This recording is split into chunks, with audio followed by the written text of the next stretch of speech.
What's in your medicine cabinet? How many daily meds and supplements are you using? Do you know what you're putting into your bodies? It has been 2 years since COVID vaccines were first introduced, yet we continue to gain new insights into their impact on our bodies, especially on women's reproductive health.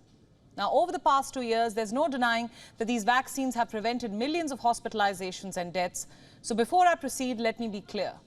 Vaccines are the best protection against several life-threatening diseases, but do we know enough about them?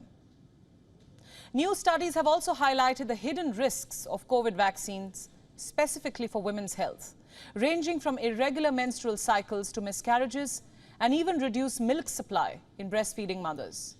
It begs the question, what potentially harmful elements are we injecting into our bodies? Are we unknowingly endangering our health in the pursuit of immunity? We know that COVID-19 vaccines have different effects on women when compared to men. So we must consider whether the pharma industry is giving sufficient and equal thought to the impact of their products on women's health. The question is there adequate research to address the gender gap in medical studies? In the latest development, a new study has discovered the presence of mRNA from COVID vaccines. What is mRNA? It stands for messenger ribonucleic acid, and it is a single-stranded molecule that carries the instructions to make proteins. It has a fundamental and essential role that makes our bodies function. So an mRNA vaccine tricks the body into producing some of the viral proteins itself. They work by using this mRNA, which is a molecule that essentially puts DNA instructions into action. That's how the vaccine works. Now, a new study has found that in the breast milk of breastfeeding mothers for up to 45 hours after receiving this vaccine, mRNA is still present. The study has been published in the journal Lancet.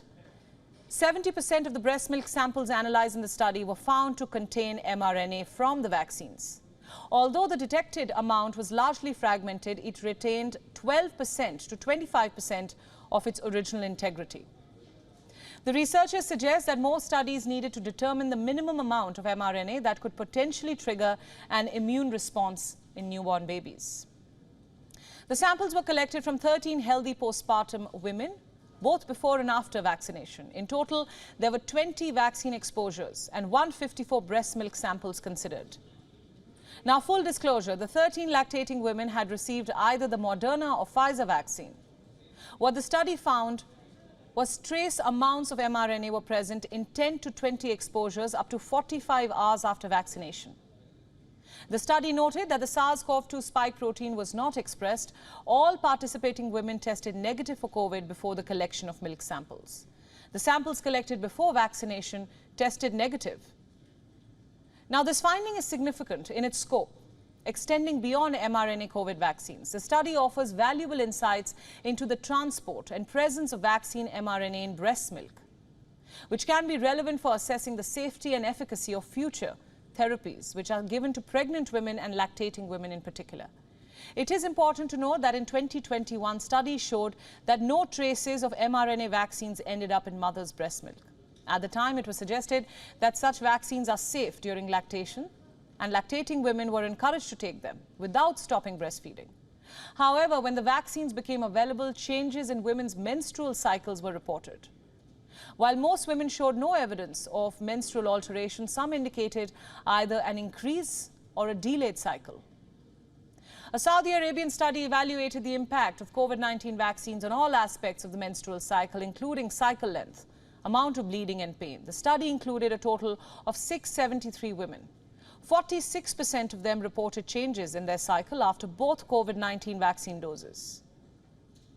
This study was conducted from May to September last year, and the report concluded by promoting the COVID-19 vaccine, stating that there is no statistically significant association between the vaccine and the many issues that the women in the study faced. However, this raises important questions. Were there temporary issues factored into research? Did we know beforehand what effects these vaccines might have on women's health?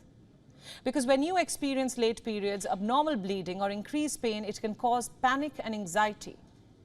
If these effects had been discussed earlier, women might have been better prepared to handle them. Almost all research on COVID-19 and clinical trials of vaccines do not include sufficient data on women.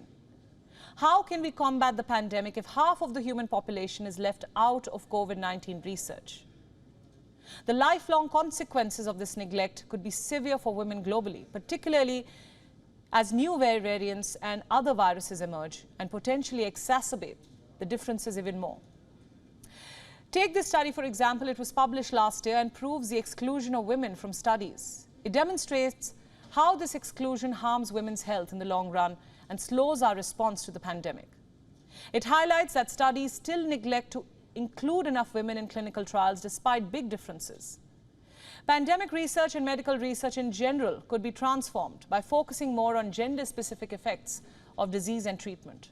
It is crucial to include women in research to assess the short and long-term benefits and effects. Remember, in a pandemic, only when we save one section of the society, women in this case, can we save everyone. WION World is now available in your country. Download the app now and get all the news updates on the move.